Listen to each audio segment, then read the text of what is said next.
SSP scholarship related ತುಂಬಾ ಜನ students ನನಗೆ ಕಮೆಂಟ್ ಅನ್ನ ಮಾಡ್ತಾ ಇದ್ರು. ಸೊ ಬ್ರೋ ಯಾವಾಗ ಅಮೌಂಟ್ ಬರುತ್ತೆ ಮತ್ತೆ ಎಷ್ಟು ಬರುತ್ತೆ ಅಂತ. ಸೊ ಇಲ್ಲಿ ಅಕೌಂಟ್ ಸ್ಟೇಟ್ಮೆಂಟ್ ಅನ್ನ ತೋರಿಸ್ತಾ ಇದೀನಿ ನೋಡಬಹುದು. 9/12/2025ಕ್ಕೆ ನನಗೆ 4507 ರೂಪೀಸ್ ನನಗೆ ಕ್ರೆಡಿಟ್ ಆಗಿದೆ ನನ್ನ ಅಕೌಂಟ್ಗೆ. ಯಾವುದೇ ತರ ಮೆಸೇಜ್ ಬಂದಿಲ್ಲ. ಅಕೌಂಟ್ ಸ್ಟೇಟ್ಮೆಂಟ್ ಅನ್ನ ನಾನು ಚೆಕ್ ಮಾಡ್ತಾ ಇದ್ದೆ. ನನಗೆ ಇಲ್ಲಿ ಅಮೌಂಟ್ ಬಂದಿದ್ದು ನಾನು ಇಲ್ಲಿ ನೋಡಿದೆ. ಸೊ ಅದನ್ನ ನಾನು ಚೆಕ್ ಮಾಡಿದಾಗ ಗೊತ್ತಾಯ್ತು ಇದು SSP ಸ್ಕಾಲರ್‌ಶಿಪ್ ಇಂದ ರಿಸೀವ್ ಆಗಿದೆ ಅಂತ. ಅಂಡ್ ಇದೇ ಅಮೌಂಟ್ ನಿಮಗೂ ಕೂಡ ಇದೇ ತರ ಬರುತ್ತಾ ನೀವು ಅಪ್ಲಿಕೇಶನ್ ಸಬ್ಮಿಟ್ ಮಾಡಿದ್ರೆ ಅಂತ ನೋಡೋದಾದ್ರೆ, ಸೊ ಇದು ಡಿಪೆಂಡ್ಸ್ ಆನ್ ನಿಮ್ಮ ಒಂದು caste category and department wise ನಿಮಗೆ ರಿಸೀವ್ ಆಗುತ್ತೆ. ಅಂಡ್ ನಿಮ್ಮ ಕೋರ್ಸ್ ಆನ್ಯುವಲ್ ಇನ್ಕಮ್ ಮೇಲೆ ಕೂಡ ಇದು ಡಿಪೆಂಡ್ ಆಗಿರುತ್ತೆ. ಅಂಡ್ ಸ್ಕೂಲ್ ಸ್ಟೂಡೆಂಟ್ಸ್ ಗಳಿಗೆ ಮಿನಿಮಮ್ ಫಿಕ್ಸ್ ಅಮೌಂಟ್ ಅಂತ ಇರುತ್ತೆ. ಸೊ ಅವ್ರಿಗೆ ಅಷ್ಟೇ ಬರುತ್ತೆ. But degree wise and professional course and master degree ಯಾರೆಲ್ಲ ಮಾಡ್ತಿರ್ತೀರಾ, so first year second year ಇದ್ದಾಗ ನಿಮಗೆ ಅಮೌಂಟ್ ಜಾಸ್ತಿ ಬಂದಿರುತ್ತೆ. ಬಟ್ ಫೈನಲ್ ಇಯರ್ ಇರುವಾಗ ನಿಮ್ಗೆ ಅಮೌಂಟ್ ಕಡಿಮೆ ಬರ್ಬೋದು. ಯಾಕಂದ್ರೆ so first year second year ಇದ್ದಾಗ ಇವರು ಇನ್ನೂ ಕೂಡ ಓದೋದು ಇರುತ್ತೆ ಅನ್ನೋ ಒಂದು ರೀಸನ್ ಇಂದ ಸೊ ಅಮೌಂಟ್ ಅನ್ನ ಜಾಸ್ತಿ ಹಾಕ್ತಾರೆ.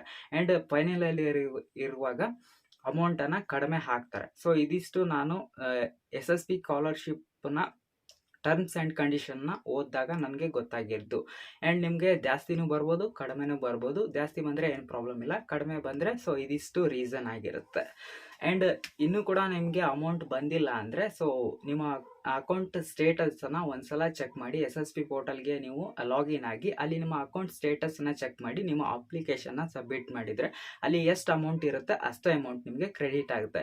ಸಮ್ಟೈಮ್ಸ್ ಏನಾಗುತ್ತೆ ಅಂದರೆ ನಿಮಗೆ ಫಾರ್ ಎಕ್ಸಾಂಪಲ್ ನಿಮಗೆ 10,000 ಏನಾದರೂ ಅಲ್ಲಿ ಅಕೌಂಟ್ ಸ್ಟೇಟಸಲ್ಲಿ ನಿಮ್ಗೆ ಅಮೌಂಟ್ ತೋರಿಸ್ತಾ ಇದ್ರೆ ನಿಮಗೆ ಕಡಿಮೆ ಅಮೌಂಟ್ ಬಂದಿರ್ಬೋದು. 5,000 ಏನಾದರೂ ಹಾಕಿದರೆ ಸೊ ಇನ್ನೂ ಉಳಿದಿರೋಂಥ ರಿಮೈನಿಂಗ್ ಬ್ಯಾಲೆನ್ಸ್ ನಿಮಗೆ ಸೆಕೆಂಡ್ ಇನ್ಸ್ಟಾಲ್ಮೆಂಟಲ್ಲಿ ಬರುತ್ತೆ. ಯಾಕಂದರೆ ಇದು ಯಾಕೆ ಈ ಥರ ಮಾಡ್ತಾರೆ ಅಂದರೆ ಗೌರ್ಮೆಂಟಲ್ಲಿ ಬಜೆಟ್ ಪ್ರಾಬ್ಲಮ್ ಇದ್ದಾಗ ಅವರು ಅದನ್ನ ಎರಡು ಟೈಪಲ್ಲಿ ಸೆಕೆಂಡ್ ಇನ್ಸ್ಟಾಲ್ಮೆಂಟ್ ಫಸ್ಟ್ ಇನ್ಸ್ಟಾಲ್ಮೆಂಟ್ ಅಂತ ಡಿವೈಡ್ ಮಾಡಿ ಅಮೌಂಟನ್ನು ಹಾಕ್ತಾರೆ. ಬಟ್ 101% ನಿಮಗೆ ಅಮೌಂಟ್ ರಿಸೀವ್ ಆಗೇ ಆಗುತ್ತೆ. ಬಟ್ ಈ ವಿಡಿಯೋ ಮಾಡ್ತಿರೋಂಥ ಉದ್ದೇಶ ಏನಂದರೆ ಸೊ ತುಂಬ ಸ್ಟೂಡೆಂಟ್ಸ್ ನಾವು ಅಪ್ಲಿಕೇಶನ್ ಹಾಕ್ತೀವಿ ಬ್ರೋ ಆದರೆ ನಮಗೆ ಅಮೌಂಟೇ ಬರಲ್ಲ ಅಂತ ಹೇಳ್ತಾ ಇದ್ರು.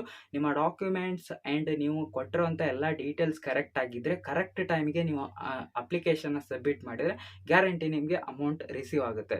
ಆ್ಯಂಡ್ ನಿಮ್ಗೇನಾದರೂ ಅಮೌಂಟ್ ಬಂದಿಲ್ಲ ಅಂದರೆ ಸೊ ನಿಮಗೆ ಇವಾಗಲೇ ನೀವು ಅದನ್ನು ಹೆಲ್ಪ್ಲೈನ್ ನಂಬರಿಗೆ ಕಾಲ್ ಮಾಡಿ ನಿಮ್ಮ ಪ್ರಾಬ್ಲಮ್ ಏನಿರುತ್ತೆ ಅದನ್ನು ಸಾಲ್ವ್ ಮಾಡ್ಕೊಳ್ಳಿ. ಸೊ ನೀವು 1 ಇಯರ್ ಅಥವಾ 6 ಮಂತ್ಸ್ ಆದಮೇಲೆ ಮಾಡಿದರೆ ನಿಮ್ಗೆ ಯಾವುದೇ ಥರ ಅಲ್ಲಿ ರೆಸ್ಪಾನ್ಸ್ ಸಿಗಲ್ಲ.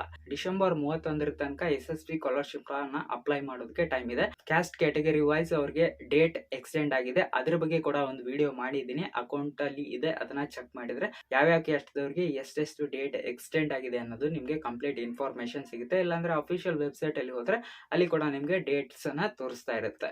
ಸೊ ಇದಿಷ್ಟು ಇವತ್ತಿನ ಇನ್ಫಾರ್ಮೇಷನ್ ಆಗಿತ್ತು. ಸೊ ಏನಾದರೂ ಡೌಟ್ಸ್ ಇದ್ದರೆ ಕಮೆಂಟ್ ಬಾಕ್ಸಲ್ಲಿ ಕಮೆಂಟ್ ಮಾಡಿ ಅಂತ ಹೇಳ್ತಾ ಸಿಗೋಣ ನೆಕ್ಸ್ಟ್ ವಿಡಿಯೋದಲ್ಲಿ.